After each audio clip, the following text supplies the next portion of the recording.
저는 엔비디아를 AI 혁명이 이제 시장에서 정말 관심이 없어지기 이전까지는 계속 관심 있게 지켜봐야 되는 종목이라고 저는 생각을 하고 있어요.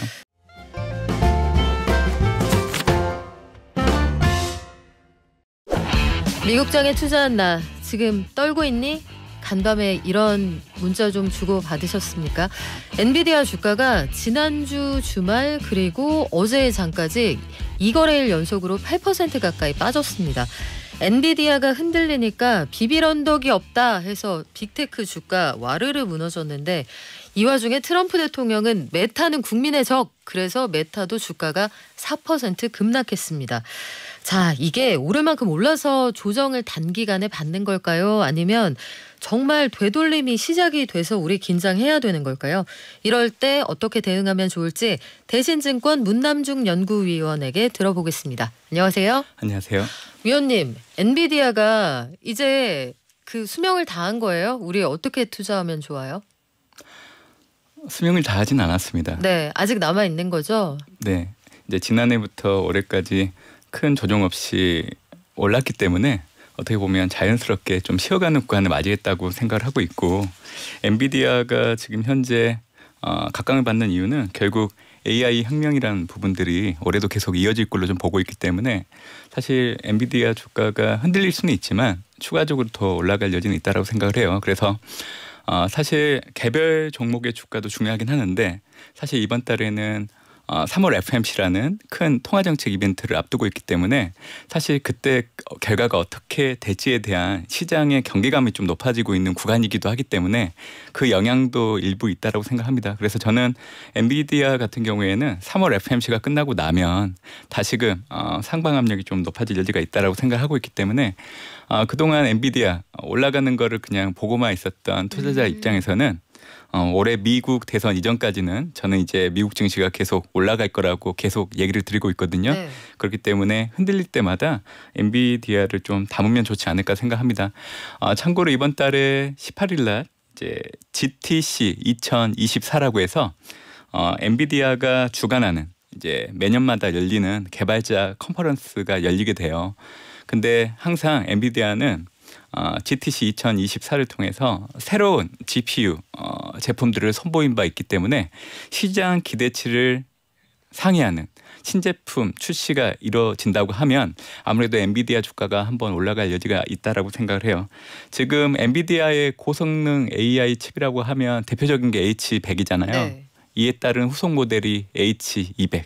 이게 또 발표된다고 하면 또 파급 효과는 있다라고 생각을 하고 있거든요. 그래서 저는 엔비디아를 AI 혁명이 이제 시장에서 정말 관심이 없어지기 이전까지는 계속 관심 있게 지켜봐야 되는 종목이라고 저는 생각을 하고 있어요. 자, 그렇다면 이 주가가 단기간에 급락했다, 이건 대박앤세일이다, 이렇게 받아들이면 됩니까? 저는 투자자분들에게 항상 이런 얘기를 드려요. 시장에서 각광할 때, 그러니까 주가가 계속 올라갈 때 사실 사람 심리상 사고 싶은 욕구가 많이 커지긴 해요. 근데 사실 주식 매수는 그때 하는 건 아니고요. 지금처럼 주가가 떨어지면서 더 떨어지지 않을까라는 그런 구간에서 사실 주식을 담는 게 맞거든요. 오히려 이런 구간에서 담아야 나중에 결과를 놓고 온다고 하면 사실 어떤 종목을 사고 소위 이제 물린다는 얘기를 많이 하잖아요. 그러니까 그런 구간에 들어갈 확률을 낮추는데 더 크게 작용할 걸로 좀 보고 있기 때문에 저는 3월 FOMC 전까지 엔비디아 흔들릴 때 계속 사 모으신다고 하면 분명히 올해 미국 대선 열리기 이전까지는 좋은 가시를 맺을 여지가 상당히 높다라고 저는 생각을 합니다. 이게 그러네요. 증시에서 제일 좋은 거, 제일 최고의 호재는 낮은 가격. 그렇죠. 낮은 가격. 네. 그래요. 그거 한번 신중하게 접근을 해보려고 하는데 왜 불안하냐면 CPI라고 미국 소비자 물가, 네. 이게 생각만큼 만만하게 떨어져 주지 않을 것 같다는 그 불안감 때문이거든요. 물론 우리 잘 안 떨어질 것 같고 3월 FOMC에서 내가 듣고 싶은 말 안 해줄 것 같다는 예상을 하면서도 막상 그게 현실이 됐을 때는 쿵 내려앉는 그 지수를 보게 될까 봐 그게 좀 걱정인데 어떻습니까? CPI 전망은. 3월 FOMC 이전에 발표되는 물가지표가 상당히 중요하다고 생각을 해요. 결국 물가지표 결과는 지금 현재 지난해 12월 그리고 올해 2월까지 기간을 놓고 보면 동기 기간에 들어가기 때문에 사실 물가 지표는 전월치보다는 오르거나 아니면 예상치보다는 높게 나오는 게 계절적인 특성에 감안한 결과치라고 그렇게 생각을 합니다. 그래서 지금 10일 이제 미국의 2월 소비자 물가, 14일에는 2월 생산자 물가, 그리고 FOMC 직전에는 15일 미시간대 3월 기대 인플레이션율 발표를 예정되고 있는데 사실 가장 중요한 지표는 이제 2월 소비자 물가가 되겠죠. 네. 지금 현재 예상치는 헤드라인 기준으로 전월과 동일해요. 전년 동월 대비 3.1% 예상되고 있고 근원 같은 경우에는 전월이 3.9였는데 예상치는 3.7% 정도로 소폭 낮아질 거를 좀 보고 있어요. 이런 결과치라고 하면 사실 시장에 쇼크를 주기는 어렵다고 생각을 합니다. 저는 올해 이제 물가 지표를 말씀드릴 때 우리 투자자분들이 이런 생각들을 좀 하시면 좋겠다고 얘기를 해드려요. 그러니까 2022년도 하반기 이후부터 이제 물가는 피크아웃하고 떨어지고 있고 시간이 지날수록 떨어지는 속도는 가팔랐거든요. 근데 이 흐름들이 지난해 끝났습니다. 올해부터는 물가 지표가 전월과 비교해 보면 오름폭을 낮추는 건 맞아요. 근데 이 낮추는 속도가 그 이전 기간과 비교를 해보면 좀 만만하게 바뀌거든요. 감속 구간. 네네. 네. 그래서 뭐 일부 해석하시는 분들에 따라서는 이러한 흐름들을 보고 이제 물가의 경직성 이로 인해서 이제 물가가 더 떨어지지 않는다 놓고 얘기하시는 분들도 있는데 안 떨어지는 건 아니에요. 떨어지지만 떨어지는 속도가 좀 만만하게 가는 게 특징이기 때문에 사실 이런 부분들을 투자자분들이 인식을 한다고 하면 물가 결과에 대해서 그렇게 겁낼 필요는 없다라고 생각을 해요. 분명히 말씀드리지만 올해 연말까지 물가는 계속 떨어지고요. 미국채 10년물 금리는 3월 FOMC가 끝나고 5월 FOMC 이전까지 현재보다 더 내려갑니다. 지금 4%대까지 내려왔는데 3.6% 언더로 내려갈 여지가 있다라고 저는 보고 있고 올해 연말 정도 되면 2.8 정도까지 내려갈 여지가 있기 때문에 그래서 올해도 사실 투자자분들이 물가 그리고 연준은 이미 통화정책 경로상 올해 금리 인하를 한다는 데이는 바뀌지가 않아요. 그렇기 때문에 이러한 큰 흐름들을 염두에 두고 투자를 하신다고 하면 좀 편안한 투자가 되지 않을까 저는 생각합니다. 근데 한편 마음에 약간 캥기는 게 뭐냐면 비트코인 같은 코인이 너무 잘 나가면 우리가 가진 총알이라는 게 한계가 있단 말이에요. 어느 쪽이 되게 잘 나간다고 하면 그쪽으로 수급이 확 몰렸을 때 혹시 증시 자금이 그쪽으로 가버리면 올라가는 동력이 좀 줄어들게 될까 봐 이게 영향을 주진 않을까요? 사실 기대치를 어느 부분에 두는지에 따라서 해석이 좀 달라질 것 같아요. 저는 이제 미국 증시부터 얘기를 해드리면 사실 올해 S&P 500 지수가 5천 시대를 맞이하는 건 맞는데 안착을 해야 되잖아요. 근데 이 안착하는 한 해를 놓고 온다고 하면 이 오름폭이 좀 제한되는 부분들은 분명 나타나거든요. 그렇기 때문에 올해 S&P 500이 5천 시대를 맞이하지만 상단에 대해서는 이제는 좀 보수적으로 접근을 해야 된다라고 생각을 해요. 그래서 저는 올해 S&P 500 지수 상단을 5,300 정도 보고 있는데 일부 구간에서는 오버슈팅도 나타날 수 있다라고 봐요. 이 정도만 좀 염두에 두시면 좋을 것 같고요. 이제 가상화폐 시장을 놓고 온다고 하면 저는 이제 별개로 놓고 이 유동성의 흐름을 좀 파악을 해야 된다 보고 있어요. 네. 올해 1월 같은 경우에는 비트코인, ETF 현물 출시가 되면서 사실 해당되는 상품으로 기관 자금들이 유입되고 있는 게 맞고요. 이로 인해서 이제 관련된 가격들이 처음 보는 가격대로 올라온 건 맞습니다. 그리고 앞으로도 비트코인이 아니라 이 가상화폐인 이더리움 ETF 현물도 네. 출시될 여지이기 때문에 모멘텀은 좀 분명히 있는 것 같아요. 그리고 지금 시기적으로 보면 비트코인이 4월 달에 반감기에 들어가잖아요. 그렇죠. 이 얘기는 결국 비트코인 공급량이 지금보다 더 줄어들 수 있다는 상황이기 때문에 사실 관련된 가격 지수는 더 올라갈 수밖에 없거든요. 2020년 5월 달에 반감기가 있었어요. 반감기를 거치기 전 그 이전 한 달간 비트코인 가격은 25% 정도 올랐거든요.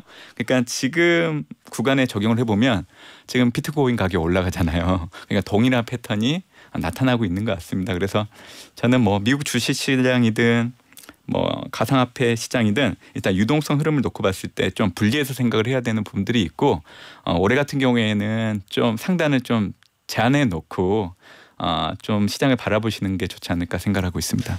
S&P가 5,100도 갔다 왔잖아요. 네네. 그러니까 5,300까지 얼마 남지 않았다. 네. 그 상단이 제한될 수 있다는 점은 염두에 두라는 말씀으로 이해를 하고 FOMC 얘기로 다시 돌아가서 보면 고용 지표가 참 중요하다고 몇 번이나 강조를 해주셨어요. 그래서 고용 지표에서 이제 10만 단위가 나와야 된다고 하셨는데 예, 맞습니다. 20만 이상으로 계속 늘었단 말이에요. 근데 이번에 고용 지표를 보면 신규 일자리 수는 예상보다 많이 늘었는데 실업률도 올라갔어요. 이게 구직하는 사람이 늘었다는 건데 이런 지표가 나올 때 FOMC를 앞둔 연준 위원들은 어떤 해석을 하게 될까요? 일단 파월 연준 의장이 최근에 하는 발언들을 놓고 온다고 하면 복선 역할을 좀 해주고 있는 것 같아요. 예. 복선 기억나요? 소나기 배웠을 때 소설. 맞아요. 네.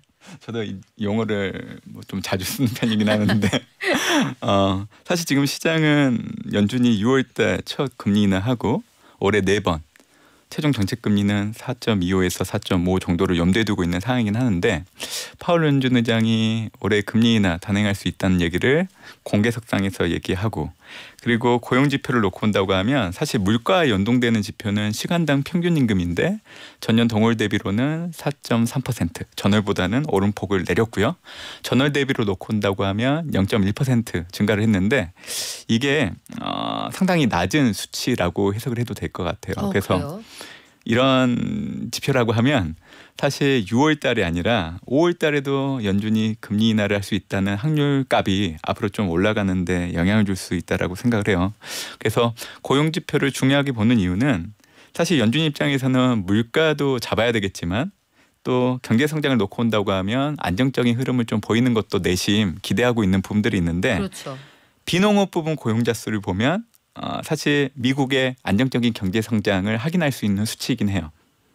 물론 이제 예상치보다는 높게 나왔지만 그 숫자를 놓고 온다고 하면 뭐 미국 경제가 나쁘지 않다는 정도로 해석할 수 있는 수치이긴 하거든요. 그러니까 경제 성장에 대한 부분들을 읽을 수 있는 지표가 비농업 부분 고용자 수였고 이제 실업률은 올라가는 흐름 그리고 시간당 평균 임금은 내려가는 흐름 이거는 이제 연준의 통화 정책과 관련해서 시기를 저울질할 수 있는 부분인 것 같아요.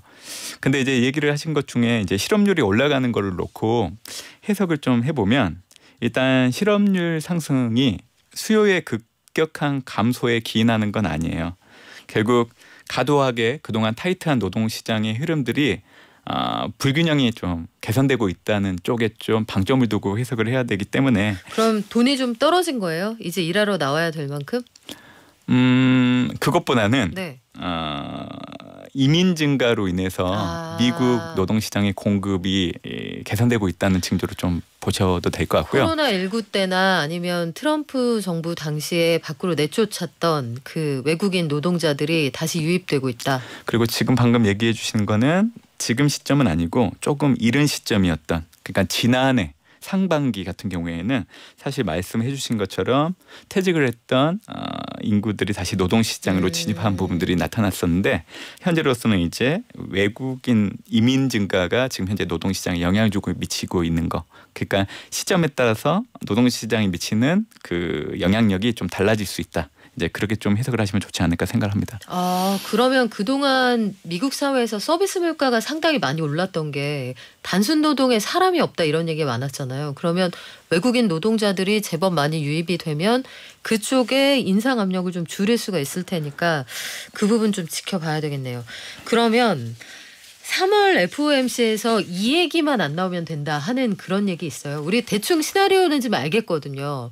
2%대의 안정적인 물가를 확인해야 되고 뭐 견조한 뭐 이런 거 알겠는데 이 말 나오면은 이거 증시 당분간 어려울 수 있다. 최악의 시나리오는 뭐예요?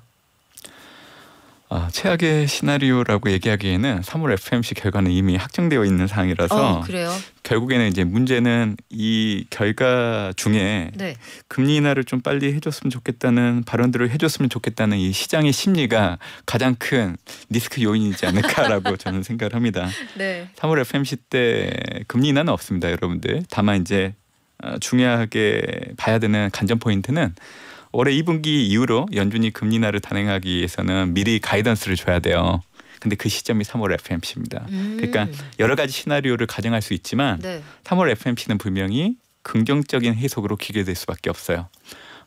그렇기 때문에 저는 3월 FOMC가 끝나고 나면 이제 미국 증시가 다시금 상방 압력을 높일 수 있는 변곡점이라고 얘기해드리는 이유이기도 하죠.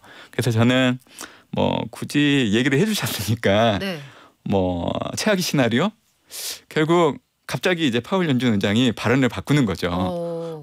하원, 상원, 증원 때는 올해 금리 인하 연내 가능하다라고 얘기했는데 한다고 했잖아요. not far라고. 네. 멀지 않았다. 갑자기 이제 올해 좀 금리 인하가 어렵겠다라고 얘기를 하면 그때는 이제 시장이 좀 충격을 받을 수 있는데 하지만 그럴 가능성은 없다. 전혀 없죠. 전혀 없다. 예. 0%다. 네. 아니 그러네요. 우리가 생각해 보니까 언제가 됐든 연내에 반드시 금리는 내리겠다고 했고 머지 않았다고 했는데 갑자기 말을 뒤집는다. 이것도 정책의 일관성이 떨어지고 그렇죠. 내가 가게를 한다고 쳤을 때 내 가게 앞에 차 빼세요 하기 전에 차가 들어올 때 네. 여기 차 대시면 안 돼요부터 시작하잖아요. 네. 그렇죠. 그렇게 생각을 하면은 3월 FOMC 그렇게까지 비관적이지는 않다. 엔비디아 말씀은 아까 해주셨는데 엔비디아뿐만 아니라 국내에서 미국에 투자하시는 분들이 참 좋아하는 주식 있잖아요. 테슬라. 지금 170불대까지 내려와 있는데 이렇게 주가가 많이 내려와 있으면 뭐 애플도 마찬가지고 이때 그 분할해서 매수에 들어갈 때입니까? 아니면 업황을 보고 아직까지 좀 기다려줘야 할 때입니까? 일단 테슬라는 일단 중립으로 두고 관망하는 게 좀 필요하다고 생각을 해요. 아직은. 네. 물론 이제 테슬라가 주가가 뭐 현재보다 더 올라갈 가능률은 좀 높다고 보고는 있는데 올해 상반기 특징은 전기차 수요 둔화에 대한 부분들이 좀 투자 심리를 안 좋게 하는데 가장 큰 영향을 미치는 부분들이 있어서 얘기를 좀 드리는 거고요. 특히 전기차가 이제는 하이브리드 카랑 또 경쟁을 하고 있는 게 올해 들어서 좀 부각되고 있는 부분들이 있고 맞아요. 해서 그래서 전기차 올해 상반기 때는 좀 심리가 좀 안 좋은 게 가장 큰 영향인 것 같기도 해요. 그리고 사실 이제 테슬라 같은 경우에는 이 중국 내 판매량이 상당히 중요하긴 하는데 올해 2월 기준으로 놓고 본다고 하면 사실 테슬라 상하이 공장에서 전기차 출하량이 좀 감소를 많이 했어요. 그리고 이제 이러다 보니까 뭐 모델 3나 모델 Y에 대한 가격 인하를 단행하겠다고 발표를 하긴 했었지만 테슬라가 가격 인하를 단행하게 되면 중국 내 BYD 이런 현지 전기차 업체들이 가만히 있지는 않잖아요. 거기는 이제 1,000만 원 초반대까지 내려왔더라고요. BYD가 바로 이제 다음 달부터 저가 전기차에 대한 가격을 5% 할인하겠다고 반격하고 있는 상황이기 때문에 아무래도 테슬라가 기존보다는 중국 내 판매량이 좀 떨어질 수밖에 없는 환경으로 가지 않을까라고 해요. 그래서 일부에서는 올해 테슬라가 적자로 전환될 수 있다는 우려들도 일부 미국 IB를 통해서 불거지고 있는 상황이기 때문에 그래서 이제 테슬라는 일단 현재로서는 좀 더 관망하다가 좀 분할 매수하는 형태로 가는 거는 좋은 대안이라고 생각을 하고 있고요. 오히려 이제 저는 애플이나 알파벳 같은 종목들 차라리 이제 지금처럼 가격 떨어질 때마다 접근하면 좋지 않을까라고 생각하고 있습니다. 한 가지 질문을 덧붙이면 테슬라의 상하이 공장 출하량이 1월에 줄었다. 여기에 혹시 그 춘제 효과가 좀 있지 않겠습니까? 긴 시간 동안 쉬었잖아요. 우리나라보다 훨씬 길게 설을 쇠니까 그 조업 일수가 줄었다는 거 고려하면은 좀 회복되지 않을까요?